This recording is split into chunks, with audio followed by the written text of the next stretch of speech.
Welcome to Swaroopa world అండి. ఈరోజు టమాటా rice చేసుకుందాం.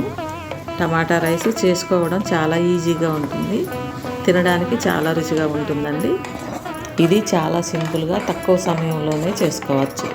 టమాటా రైస్ చేసుకోవాలంటే ఇంట్లో టమాటాలు ఉంటే చాలు, పావు గంటలోనే టమాటా రైస్ తయారు చేసుకోవచ్చు. ముందు టమాటా ముక్కలు కట్ చేసి టమాటా ప్యూరీ తయారు చేసి రెడీగా పెట్టుకోవాలి.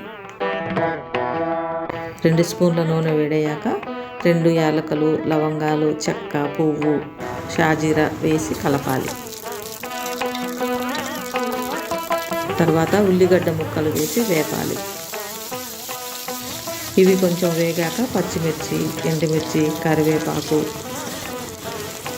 1 స్పూను అల్లం వెల్లుల్లి పేస్ట్ వేసి పచ్చివాసన పోయే వరకు వేపాలి. ఇలా వేగాక టమాటా ప్యూరీ వేసి కలుపుదాం. టమాటా ప్యూరీ కొంచెం ఉడికాక పసుపు, ఉప్పు, కారం, ధనియాలు, జీలకర్ర పొడి వేసి కలపాలి.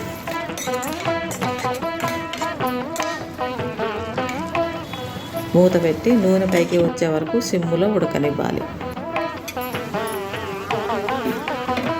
టమాటా ప్యూరీ చక్కగా ఉడికింది, మంచి వాసన కూడా వస్తుందండి.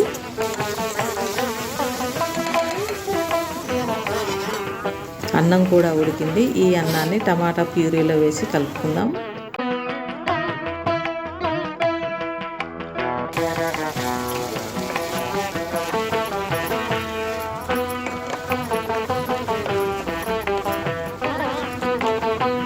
టమాటా రైస్ రెడీ అయింది.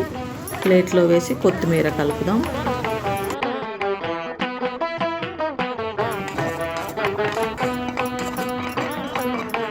పిల్లలకు లంచ్ బాక్సుల్లో పెడితే టేస్టీగా ఉండే ఈ టమాటా రైసు వాళ్ళు కూడా చాలా ఇష్టంగా తింటారు.